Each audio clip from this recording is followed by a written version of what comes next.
Hello students. So in the last presentation I had discussed the Dalton's atomic theory, modified Dalton's atomic theory, the properties of atoms, compounds, molecules, etc. So in this presentation I'll be discussing about how to find the masses of the elements and compounds around us. So let's start with the presentation. So basically, after the modified Dalton's theory was proposed, people started getting curious about finding the masses of atoms. As atom is a very small particle, it cannot be isolated, and thus it was impossible to determine the actual mass of a single atom by weighing it.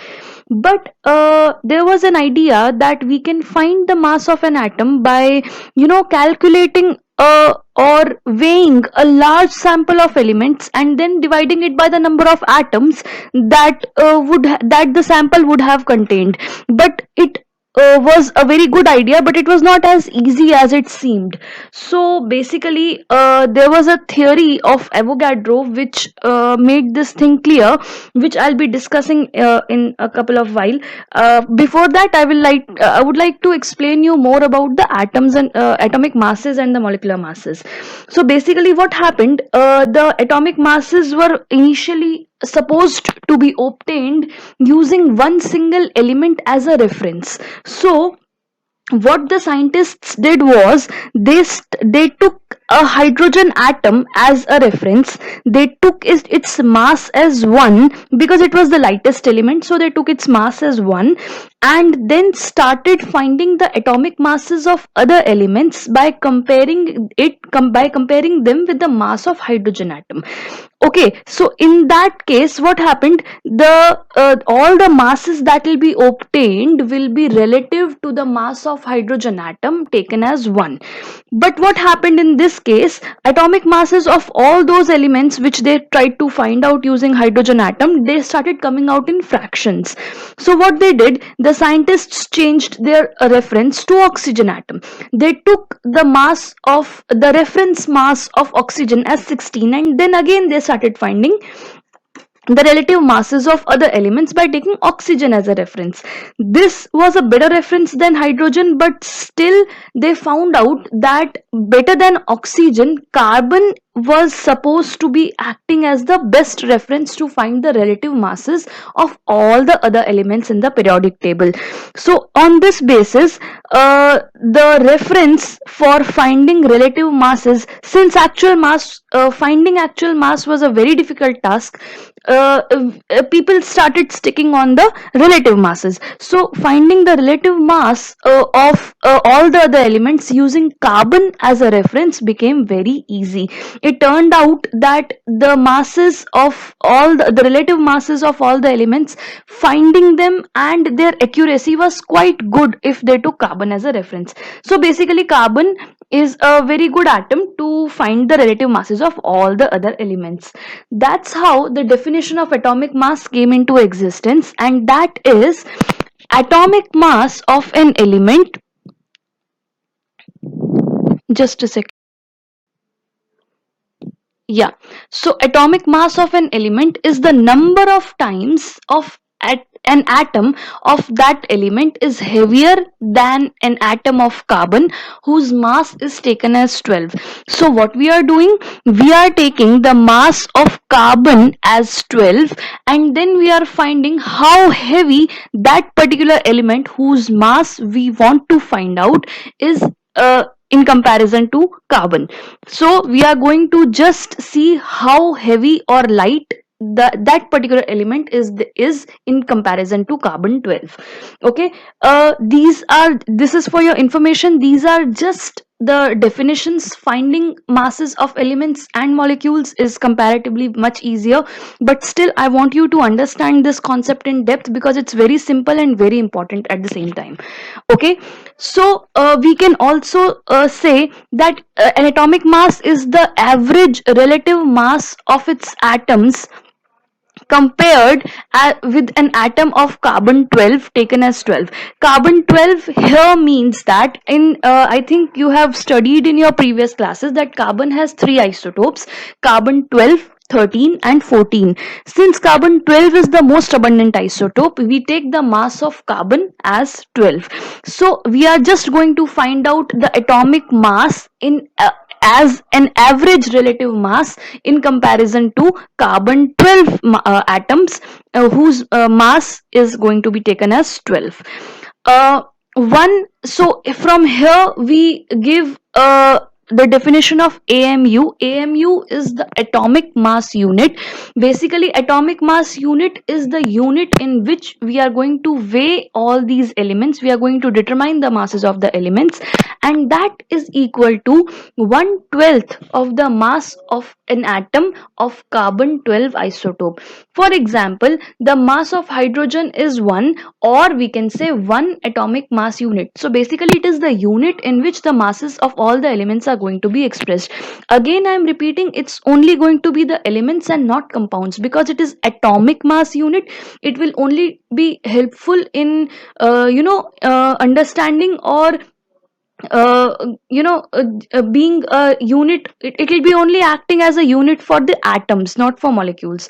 Similarly, mass of oxygen is 16 AMU. So in comparison to carbon, mass of carbon atom taken as 12, the relative mass of oxygen is 16 and the relative mass of hydrogen is 1.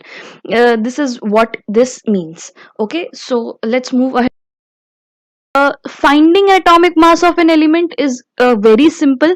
For example, if I want to find the mass of hydrogen atom, I only need to know the number of nucleons present in the nucleus of that particular element. For example, hydrogen atom has so nucleons, meaning the number of neutrons and number of protons. For every element, the mass of electrons is always considered to be negligible. Mass of electrons, to be very precise, is 9.31 into 10 raised to minus 31 kgs.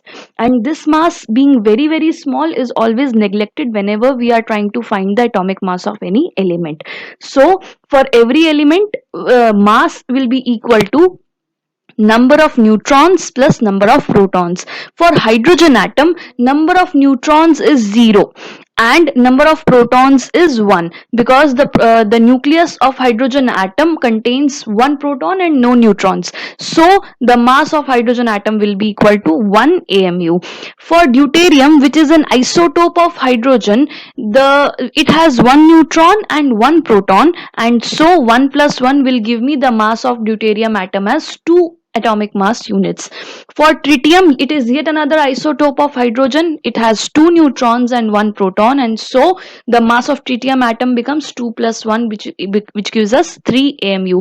These are just 3 isotopes of hydrogen atom. All of them have atomic number 1, but they have different masses, out of which this hydrogen, or we can say protium, it's also called protium, has the maximum abundance in atmosphere. Alright, so let's move ahead. I have just listed out a couple of other elements and their masses. So for example, helium has 2 protons and 2 neutrons in its nucleus, so its mass becomes 4. Lithium has 3 protons and 4 neutrons in its nucleus, so the mass is almost 7. 3 plus 4 is 7. You can choose to remember these masses of elements by remembering the number of protons and neutrons. There are just a couple of exceptions. For example, chlorine, whose mass is 35.5, it is in decimals all the time. I am going to discuss it in my next slide. I haven't kept it in this slide. I'll show you how it is 35.5, why it is in decimals. But other than that, all the elements follow this rule. You can just add up the number of protons and neutrons. You can choose to remember these rather than remembering the mass numbers of elements in decimals. That will be far easy, and we can just use the rounded figures. We don't need to use it at 6.94. So that is all right. Okay, so and similarly on the same grounds, carbon, having 6 protons and 6 neutrons, has a mass number or atomic mass of 12. We always denote mass number as A, and atomic number as Z. I'm sure you know about this. So basically we have studied about the definition, how the relative masses came into existence, how we tried to find out those masses, and currently how we are finding the masses. So basically, when the theory of, or when the idea came that we need to understand or we need to know the relative masses of elements, we started taking different atoms as reference, out of which carbon 12 came out to be the best option, and we found the relative masses of all the elements based on carbon 12 mass. After that, we have tried to devise a simple technique where we just add up the protons and neutrons of any element, and then we can find the atomic mass of that particular element, and that's a pretty simple thing. I hope this is clear. And these are two different concepts. So definition is one, finding atomic mass is a different thing. So I want you to keep these two things separate, and then I hope you'll not be confused. Let's move forward. uh, so these are those extra definitions which I have just incorporated in which are related to atomic masses only. One of them is gram atomic mass. Gram atomic mass is basically nothing but the atomic mass of an element expressed in grams. So if the atomic mass of oxygen is 16 atomic mass units, the grams atomic mass of oxygen is going to be 16 grams. For now, you can just consider it that whatever the mass of an element is in atomic mass units, the gram atomic mass of that particular element will be the same number, just that the unit is going to be grams. How it comes, I'll have to take a class for that, so I'll explain you there. But you don't worry, it's not a very big deal.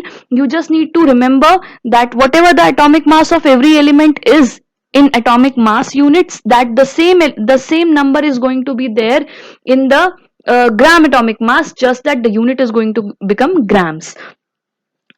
Moving forward, the a molecular mass of any element or of any molecule, it is basically the mass of a molecule. So the number of times the molecule of a substance is heavier than 1/12th mass of an atom of carbon 12 isotope is called the molecular mass. It is on the same grounds how the atomic mass has been defined.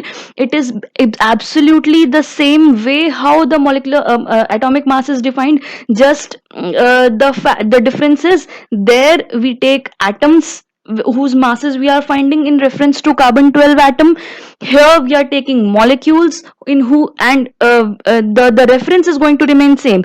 So here the masses of molecules will be determined relative to the mass of carbon 12 atom. The definition, all that is going to change is the number of times the mass of molecule is heavy, or the molecule is heavier or lighter in comparison to the carbon 12 isotope. Nothing more than that. Or we can also say the molecular mass of any molecule is the average relative mass of its molecules as compared with the atom of carbon 12 isotope taken as 12. I hope I am clear with this. If you are getting the concept of atomic masses, the molecular masses are exactly on the same ground. Again, since we are to find the atomic mass, we are taking carbon 12 as a reference, and then finding the masses of all the other elements. Here also, for finding molecular mass, we are taking carbon 12 as a reference and finding the relative masses of all the molecules. That's the only difference. How to find, and it's very simple. So let's do it. So to find the molecular mass of any molecule, we just have to sum up all the masses of all the atoms that are present in the molecule. So we just have to add all the masses of elements that are present in the molecule. How to know the masses of elements, that we have already learned, number of protons plus number of neutrons. Now for example, if I have to find the mass of H2O, that is a water molecule, it contains two hydrogen atoms and one oxygen atom. So mass of H2O will be 2 into mass of hydrogen atom, and added by mass of oxygen atom. So 2 into 1 is the mass of hydrogen atom, plus 16 will give me 18 units. Mind it, here we are not putting atomic mass units, because the units of mass of hydrogen and mass of oxygen or any other mass of elements is going to be defined in atomic mass units, because they are going to be the masses of atoms. Here, since we are finding molecular masses, it's only going to be units. Other than that, we can find gram molecular mass, where we can just substitute unit by gram and it will become the gram atomic mass of that particular molecule. That we'll be learning. So we just so that was just to tell you. I'll be discussing it in further slides. So that way, mass of oxygen higher H2O molecule gives me 18 units. Similarly, mass of sulfuric acid H2SO4 will be 2 into mass of hydrogen atoms, because there are two hydrogens, plus mass of sulfur atom plus 4 into mass of oxygen atoms. All right, so 2 into 1 plus 32 is the mass of sulfur, and 4 into 16, which gives me 98 units. That is the mass of H2SO4 molecule. On that note, I would want you to memorize the masses of at least 1 to 20 elements that have been that might be given in your textbook. If not, then you can download it from internet also. I would recommend remembering them by number of electrons, protons, and neutrons, so you can have clear concepts. You can just add up the number of protons and neutrons and then find the masses, rather than mugging up the real masses of the elements. But it is up to you. It'll be good if you can remember till 30, atomic number 30, but 20 till 20 you have to remember till calcium. Okay, so let's go to the next. Uh, on that note, gram molecular mass, I'll just discuss it. Just as gram atomic mass, gram molecular mass is the molecular mass of a substance expressed in grams. For example, just as I discussed in the last slide, molecular mass of H2O is 18 units, and so the gram molecular mass of H2O will be 18 grams. Similarly, molecular mass of H2SO4 is 98 units. Thus, the gram molecular mass of H2SO4 will be 98 grams. Alright, I hope this is clear to you. This is a small exercise. I would want you to find the molecular masses of these molecules. If you have any issues, you can always get back to me. There are a couple of more definitions which are just connecting to these, and so I have just kept it. There is something called equivalent mass of any atom or any element. It is very important to find a couple of entities and physical quantities, which I'll be discussing in my next slide or maybe the next one. I would want you to remember equivalent mass first, what it is and how it is found out. So equivalent mass of any element is equal to atomic mass of that element divided by its valency. Okay, so this is all equivalent mass is about. It's a very simple concept. We just have to find what element it is, what is its mass, and what is the valency of that particular element in the molecule we are finding. Okay, so for example, in suppose CuO is copper oxide. In CuO, if I want to find the equivalent mass of copper, I need to know the atomic mass of copper, that I can know, and the valency of copper in my in the given molecule. So in CuO, valency of copper is 2 plus, and the atomic mass of copper is 63.6. So equivalent mass of Cu, how will I find?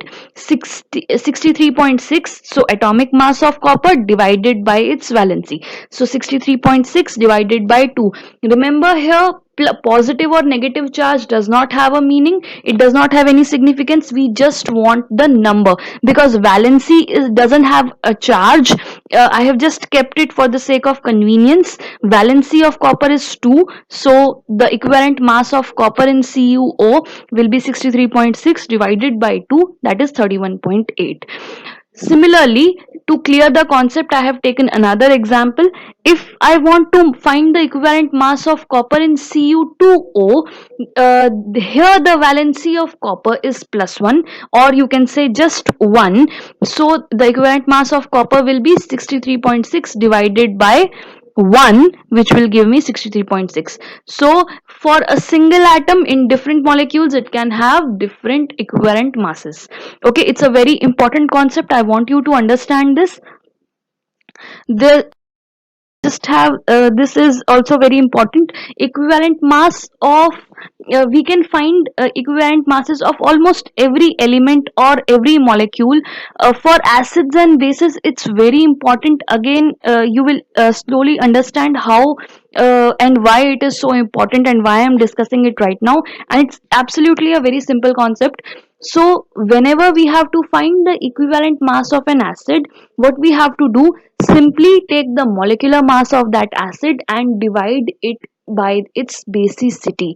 Basicity is the number of H plus ions the acid can donate. For example, HCl can donate one H plus ion because it has only one hydrogen atom.